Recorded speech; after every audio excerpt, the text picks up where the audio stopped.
Hi guys, welcome back to Factory Reset. On today's episode, we're going to talk about gym pet peeves, and we're going to call it Volume 1 because we know we'll end up having more. Yep.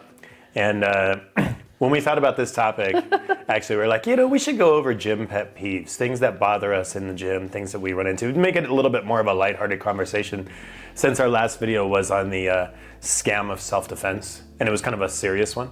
So we thought it'd be fun. But then when we started actually formulating like pet peeves, Cassie's just like, I got like 4 or 5, and I'm on like 15. And I'm like, and I start going down the rabbit. I was like, I don't like this. I don't like this. I don't like this. This bugs me. This bugs me.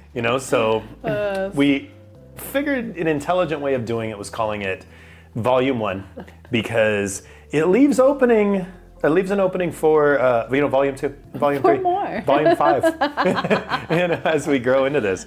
So, as a lot of you guys know, we have both been in the fitness space, martial arts space, gym space, and health space for over 20 years now. A long time. Over 20 years now. So, and for me, like most of you guys have seen, I've been doing martial arts since I was 6. Cassie's been an active competitor in sports, and she was a child too.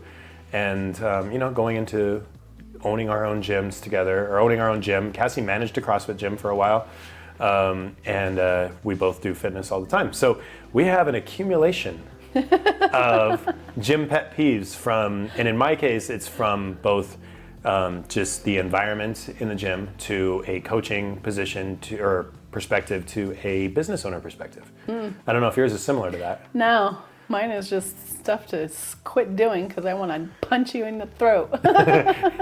Okay, so let's just get into it then. Yeah, all right. All right, I'm going to start with Cassie. What's your? Because we're probably going to have a lot of the similar. Yeah, we will. Similar stories and scenarios here. So I have mine written down, by the way. my biggest I know I've got 2 like giant ones, but I'll go with the second one. I hate when I'm coaching and I'm talking to the class and I'm explaining what everything is going to be and how everything's going to run, and I've got 2, fools. 3, We'll call them fools. 4 fools in the background just chatting, yakking about whatever the hell they're yakking about, and nobody can hear me because they're being so loud. Or sometimes, because I'm in a CrossFit space, it's people from the class before sitting there afterwards laughing it up about something that happened in their class or just life in general, and nobody can hear what I'm saying. I've just added another one to my list fools are because that's kind of similar. Being loud. Yeah, we have the previous class sometimes left over, chatting on the chairs afterwards while the current class is, and I will admit, sometimes it's me.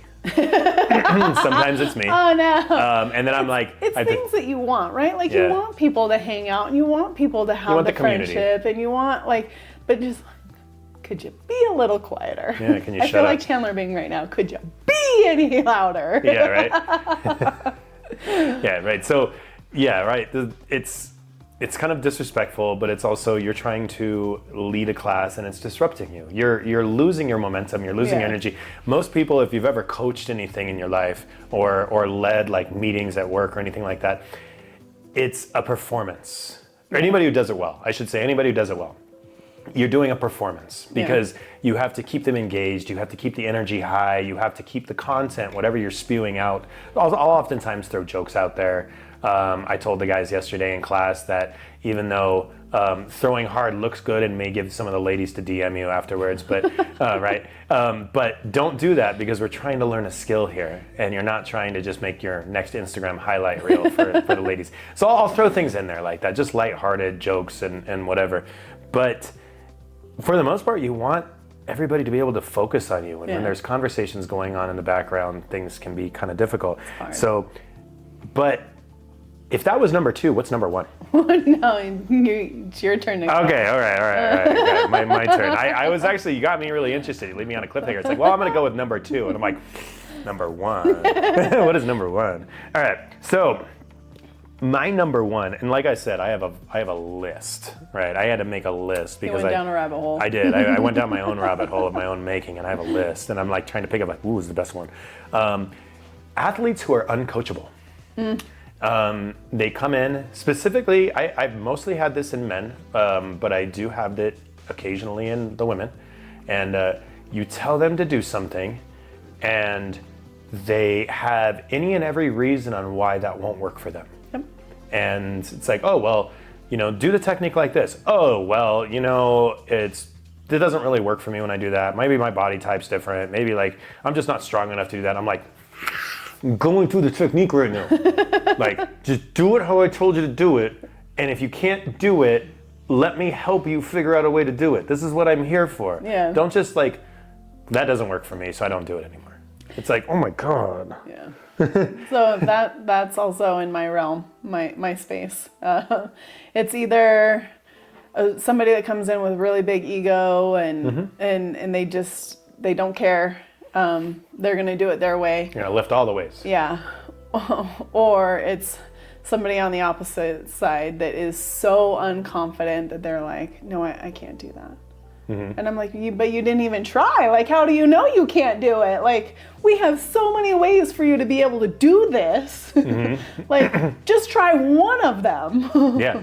Just no, I can't do that. try it barely. You know what? I don't even know why you came then. Well, Please leave. Well, most of the time, like, I'll walk up to a group, and like I used to not be confrontational. Sometimes I'd be like kind of a smart ass and be like, or whatever, but like just trying to like kind of bring it out of them and get them to do it. Break the ice. Now I walk in and they're like, no, I can't do that. I'm like, okay.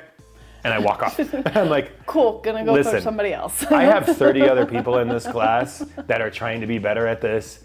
And if you came in here and you are paying money to be here and you're not gonna listen to me, then I'm gonna go help them. Yeah. It's like, I guess, I mean, if you know it, and I'll even joke sometimes when I'll go over to somebody and they'll be like, oh, I did the technique a couple times, I know it. I'm like, cool, here's my black belt. You should be teaching class now because you can do things in 2 times and know it all. It's like, come on. Or they'll argue with you.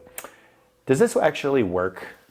Are you sure this even works? I get women who do that. I get some ladies who do that. And funny enough, like most of them have been like, I'm sorry, like that was rude, like afterwards, but like they'll be like in class and I'll be like teaching a technique and they'll like look at you kind of like, You're like, does that actually work? And I'm like, no, it doesn't. No, I'm up here putting on a display. Thought it would be fun. Yeah, I thought it would be See fun to teach something that doesn't work for anybody. And then they go back and they do it and like, oh, that does work. And I'm like, like, what the hell, guys? Yep. So yeah, that's one of mine. Cool. So uncoachable. Don't be uncoachable. If you come in, part of the uncoachable, I'm going to add to it. Uh-oh. People who come in from a different martial art, they like, I'm going to come in from Taekwondo and I'm going to learn Muay Thai. They're both striking, but they are not at all the same. The stance is different, the way you throw is different, the way you kick is different, the intention in all of your striking is different. Like, I'm not touching people for points, I'm trying to break them with my limbs in Muay Thai. Like, I'm trying to hammer them. Mean. Well, I'm trying to use my legs like a baseball bat and to take somebody out, not fast touch them so the judge can be like, 1 point red, I'm like, I throw shade at martial arts in a different one. But the ones who go there and like we had this, I think he was a Kung Fu guy. And we were trying to teach him Muay Thai. And I've had Taekwondo and I've had Kung Fu and I've had a number of others that did this. But Kung Fu guy. And we start going, he starts kind of learning the techniques. And then when we start sparring, he does this. Goes right back to... like Ip Man. And he tried Ip Manning like 3 of our fighters and our fighters just like, stop it. Like, you're here to learn Muay Thai. Don't go back to your art. Don't go back to Kung Fu. If you know Kung Fu, if you're like whatever black belt or I don't know what it is, like a sash or I don't know, whatever the ranking system is. No, don't hate me for that one. I don't know. I'm ignorant in that. If you are whatever rank you are in Kung Fu, great. You're doing Muay Thai now. And you're a 0 belt in Muay Thai. We don't have belts in Muay Thai, but you're a 0 level in Muay Thai. Yeah. So be humble and learn Muay Thai. if I go into judo and I'm a black belt in jiu-jitsu, I'm not going to be like, sit down, come here and try to throw me. You know, I'm a black belt in jiu-jitsu. No, I'm going to be like, okay, I'm going to stand up. I'm going to get thrown on my head a few times, you know? And it's like, okay, well, I'm a wrestler. What, am I going to double leg them? It's like, no, that's illegal in modern judo. It's like, okay, well, then I can't do that. So let me learn judo. Like, I'm here to learn judo. I'm not here to be like, I can double leg you. My sport's better than yours, you know? And it's silly, right? It's more uncoachability. It's lack of humility. Yeah. Anyway, what's your number one? We're going back to it. I'm like, I cannot stand when people don't put away their equipment. And this is in any space. It doesn't matter if you're in a CrossFit gym, martial arts gym, Planet Fitness, Define Fitness, like, put your shit away. Mm-hmm. Like, why are you just gonna leave it? Like, who's gonna pick it up for you? I posted pictures of this actually. Like, clean it off and put it away. Or if you're at Define or Planet Fitness or any of those and you're using a bench and you're sweaty, you know you're sweaty, and you just walk away. Like, you don't wipe down that bench. Like why? I don't want to sit on your sweat. Like, I don't want to. Like, go get a stupid towel like we're all carrying around and wipe it down. Like, you don't even have to clean it. Like, just at least wipe it down so I don't have to sit in your puddle of sweat. I was gonna say, I took a picture of this recently at the weightlifting gym I go to. Typically, when you're on a like a machine, not a machine, but like a open, like say like a bench or a squat rack or something, they have like the bars, and the bars, like the weight holders, the bars, have like specific weight go on specific areas, right? You have like a section of the 45s, a section of the 25s, a section of the 10s. Freaking drives me nuts when there's a 45 and a 10 and a 35 all on the stage. You have to like pull weights off to get to the weight that you want to throw it on there, and then you like try to organize all the weights again. It's like, the way it's supposed to be. Put them where they go. Organize them for the next person. Wipe the sweat off. Or you know, like I'll even like tell people like in the gym, and we have a fairly good culture with this, but if you're using the bags and you get blood on the bags because you were kicking the bag and you like, you know, you had like a scrape on your knee or you scrape on your shin, you get blood on the bag. Don't leave it there. Right, wipe it down. Like, clean the bag off. Like, come on, somebody has to clean it. Or they like their water cups. That's another one. I'm gonna add these to my list.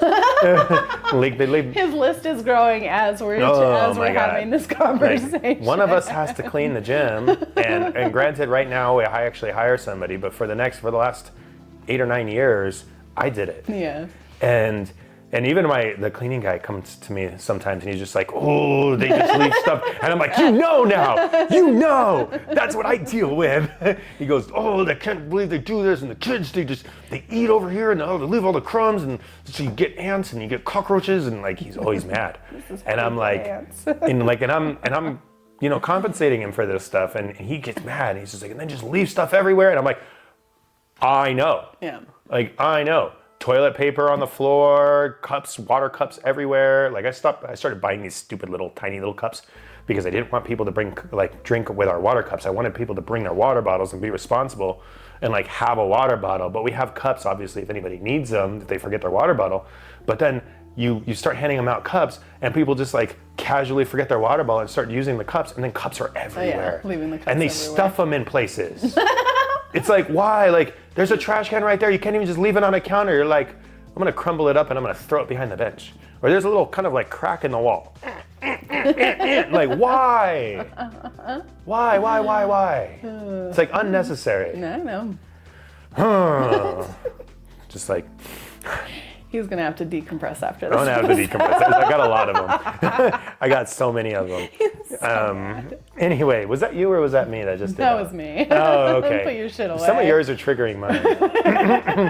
All right. My next one. People who constantly ask you for help or advice and then don't take it. Oh. This is a good one for me. It's like always like, Coach, how do I improve XYZ? Name something. Put a blank in there. Name something. And they're like, oh, you just do it like this. And then they go back and do the exact same thing they were doing. And you're just like, and then they come back to you. Coach, how do you do this again? I'm like, Jesus Christ. And you just got to be patient. And you just be like, no, I just for the 5th time, like this. And it's like, oh, are we 5? Are we 5? We might be 5. It might be. It might be 5. But, or they come to you the same day, or I'm sorry, the next day with like, because we get a lot of questions from people outside of the gym, like personal questions, Yeah. like life questions and whatever. And you're just like, so coach, I've been having a hard time with this relationship or whatever. And I'm like, ooh, that sounds like a really rough person. Like, I wouldn't know if I would deal with that person. And then like, maybe like distance yourself from that person because they're obviously weighing on your mental health a lot. And then you come in like a week later, coach, I'm still having problems with that person. I don't know what to tell you. Good luck. You clearly enjoy it because you clearly keep staying there. Like, I don't know what to tell you. Like, I'm going to give you as much advice as I can, but if you don't take it, if you don't actually try to do anything, and like, maybe come to me and be like, hey coach, I took your advice, I did this, but it didn't work. Okay, cool. Let's try this then, like techniques wise, like nutrition wise for you or whatever. It's like, let's try this, let's try that. Like, let's solve the problem together. Yeah. Instead, like, you give them the advice and they're just like, in one ear, out the other, and they go off their way. It's like they were just happy that you gave them the advice, but they never actually intended to use it. Yeah. You know? But anyway, so that's another one for me. Well, I've found that people that ask for that and like the advice, like what can I do to help X, Y, and Z, or how can I get my core stronger, or how can I any of that, and all the things that you give them, and then they come back and they're like, oh well, my knee's still bothering me, and I'm like, oh well, have you done any of those exercises I've given you? No. Well, did you think it was just gonna magically fix itself by just talking about it? Like, I don't like. They did. Like, why wouldn't you do the things I said, first of all? And then they complain about it not second of all, working. why are you coming back and saying it still hurts if you didn't do any of the things I Right? told you to At that do? point, hide it. Like, They're just like, ugh. did I add some to your list then? No, in the CrossFit world, we got a lot of people that wanted to get better at a lot of specific movements because they're hard. And most of them were gymnastic movements because for the most part, your average day person is not good at gymnastic movements like toes to bar, pull-ups, handstand push-ups, things like that. And for the longest time, I was actually probably one of these people that I was like, I want to get better at these. But I wouldn't actually ask a coach like how to get better at them. I just would always say I wanted to get better at them. And You would tell me. And then I would never do anything to actually like make myself get better at them.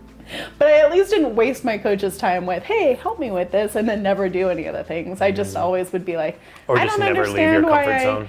why I'm not getting better at this. And it's like, well, because you don't do anything to actually help. But anywho, I would have a lot of people that would ask me like, hey, how can I get better at this? And I would tell them like, oh, well, these are things you can work on your own. But during a workout in class, like this is what I would tell you to do. And then I would either see them in class and not doing any of the things that I suggested. And I was like, well, it's not going to get better. So you keep doing what you want, I suppose. I don't know. I don't even know why I'm here. I know.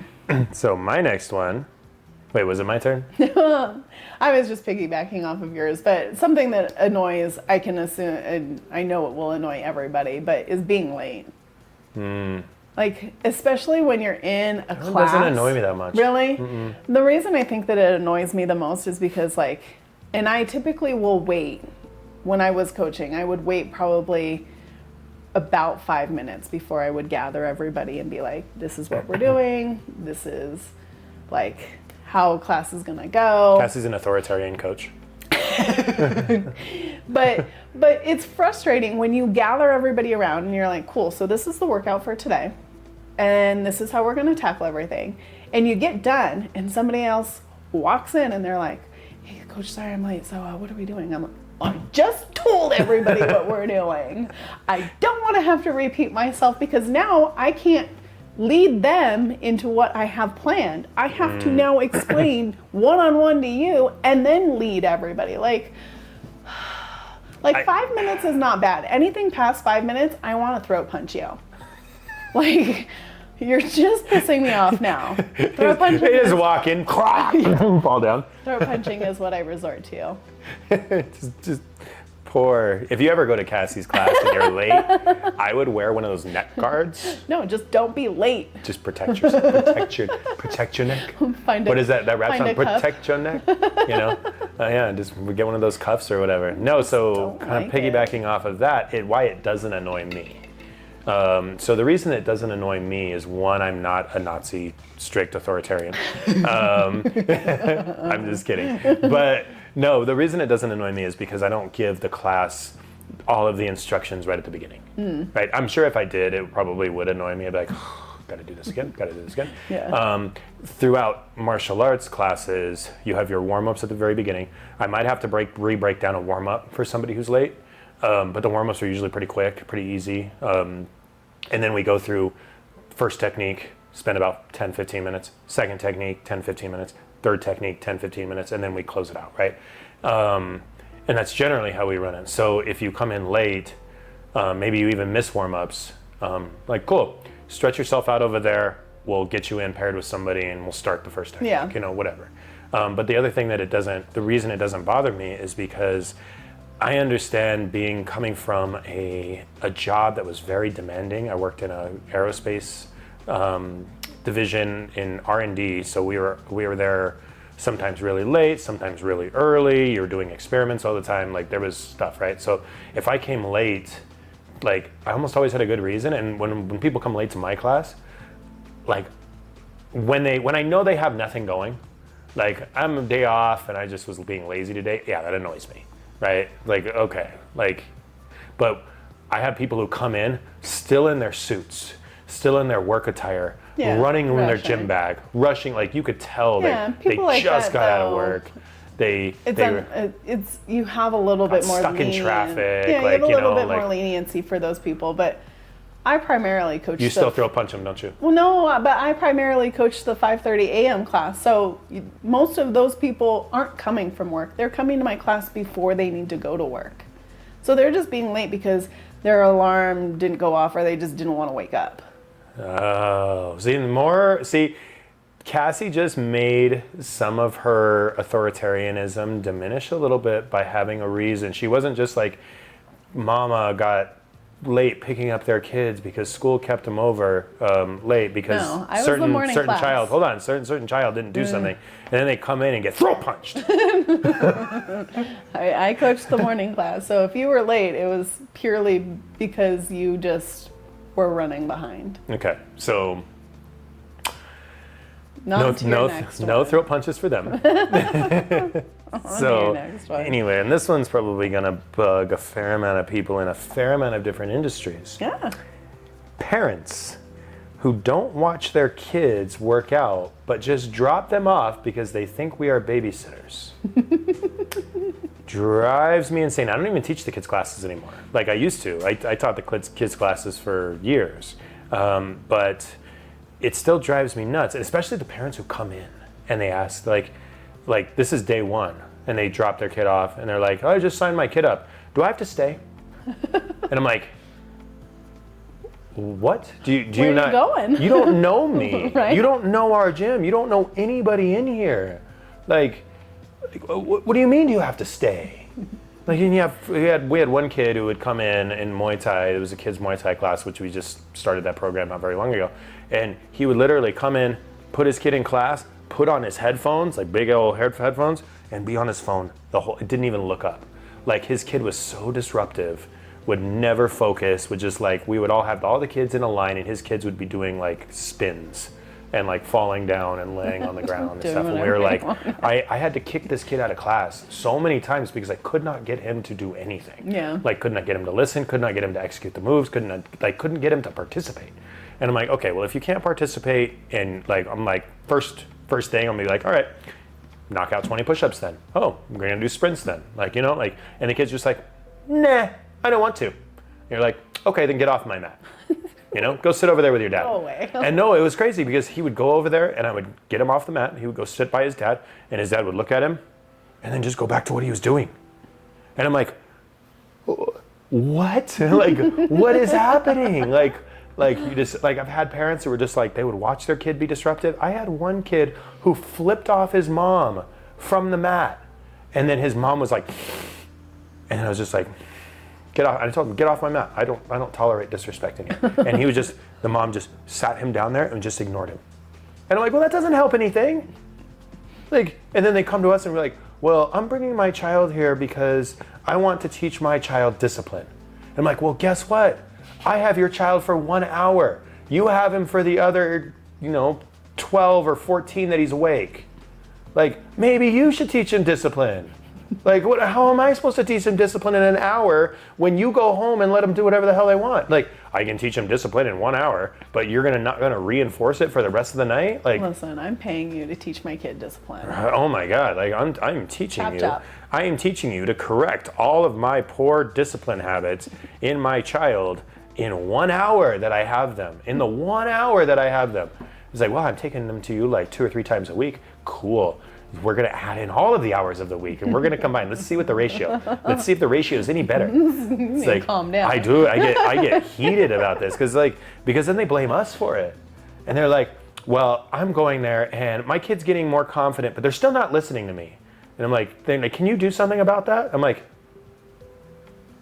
listen to your mom. Listen to your mom. Nope. I tried. Like, what do you want me to do? Like, do 5 push-ups because you didn't listen to your mom. And like, we'll reward kids, obviously. We have parts of our program. It's like, we used to have like a thing where we check their report cards. And if they got all good grades, they got like rewards for it. Yeah. And or if like they had like bad grades, they had like they couldn't do sparring or they couldn't do rolling and like they had to like help their parents at home. And they like there was things that we did. But it still has to rely on the parents at home being the people who consistently reinforce things. Yeah. It's like you can't, like, it's like if I take my dog to dog training and you're like, okay, well, we're going to train your dog for 15 minutes, but every single time you come home, you're going to ignore all of the training and do something completely different. I know, the cat's, yeah, we're talking about animal training and I can't train you to get out of my videos. So anyway, but it's like a pet peeve, and then they just bring them to you, and they're like, "Oh, you're an authority. You teach my kid to listen to me." It's like, and then leave them there. We had one girl. I don't know if you remember this. This was years ago. This is, I think, pre-COVID. We had a mom that would literally, it was babysitting. It was like they would just drop off their kids and leave. This is how insane this is, and this is going to make some people mad, and. Because it made me mad. Trigger warning. Trigger warning on this one. This is going to make people mad. She would come in. She wouldn't even get out of her car. She would just dump her kids off. One of them wasn't even old enough to be in our class. This child was like 2 or 3. We didn't know that she was dumping all of the kids off. Every now and then she would come in with the kid, and then the kids, I should say. And then most days it was just like, drive by, the kids would get out the door, they would walk in the academy, and we would start. The coaches are not instructed, nor paid, nor anything to watch the kids on the outsides, like on the chairs, in the waiting areas. Like they're not, like their job is to watch the kids and control the kids on the mat, right? Make sure everybody in the mat, that's their like little custody area, right? So she would just put her kids inside of the building, not tell our gym manager, not tell our coaches, not tell anybody that she was leaving, and then she would go. And we had a 2-year-old, I think 2 or 3-year-old, just literally walk out of our gym, walk down the street to the stoplight on the corner of the strip mall, and was just waiting at the stoplight. And a couple drivers stopped their vehicle and got out because a 2-year-old or a 3-year-old is standing next to a 4-lane road. Like average speed is like 50 miles an hour with nobody there. And like these drivers are like, what the heck is going on? This kid is just sitting on their own, and like they got out, like making sure the kid was safe. Great on them. We had no idea she was in there on her own. We had no idea that she left because all of us are watching the kids on the mats, and there were like helping new people, training adults and whatever. Like we had no idea. The mom comes in and starts freaking out. Where's my daughter? Where's my daughter? Blah, blah, blah. And we're like, what? Like, what? Like, all of the kids are here on the mat. Like, what are you talking about? Yeah. And like, a bunch of parents just burst out of the doors and are looking, like running down the parking lot where we're running. We're all like frantic, like, what happened? Did she get abducted? Did she get taken? Did somebody come in? Like, we didn't know we didn't know the mother wasn't in there. And the child is just left in there. And then they find her like at the opposite side of the strip mall, like a long strip mall, opposite side of the strip mall, on the corner of the street with people parked their cars off the side of the road, like standing with her, calling the police, being like, what the hell is going on? And that lady never came back. She loaded her kids in the car, never came back, didn't even cancel her account. Her credit card just stopped working. Like, couldn't even like come in, cancel anything, and just left her child in there. It's just like, oh, there's a lot of people in here. There's people doing martial arts. My 2-year-old just sit in this building while I drive away and do whatever I'm doing. Like I was like, what? Like, I didn't even get a chance to like talk to this woman and be like, what the F were you fucking thinking? Yeah. Like, I didn't even get a chance to do that because she just refused to come in after that. She found her kid, they got in their car, they took off. Like, hopefully, or probably before CPS got there. Yeah. You know, and hopefully not, but hopefully CPS caught up. But, oh my God, that one pissed me off. Anyway, you next. That's probably a good place to stop. But I got like 10 more. We don't have time for 10 All more. right. Pick one. Okay, I'm going to do more of a lighthearted one.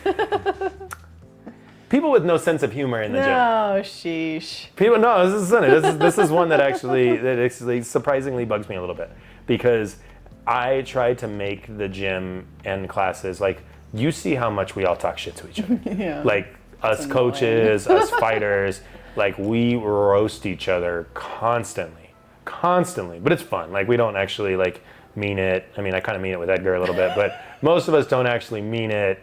But you know, it's like, and then you have people who come into the class and they're like serious, stone-faced, and like you're like joking and they just don't even crack a smile and they look at you. And then like you're talking to them and like trying to be like lighthearted and have fun with it, and they just look at you like you're crazy. You are crazy. Well, but they look at you like you're crazier than you actually are. And it's like, okay, you have no sense of humor, you have no energy, you're just like a robot came in. Read the room. No, they should read the room. Everybody else is having a great time and smiling and talking and stuff, and they're just like, robot. No. Yeah, no laughing in here. Go to Cassie's class, get throat punched.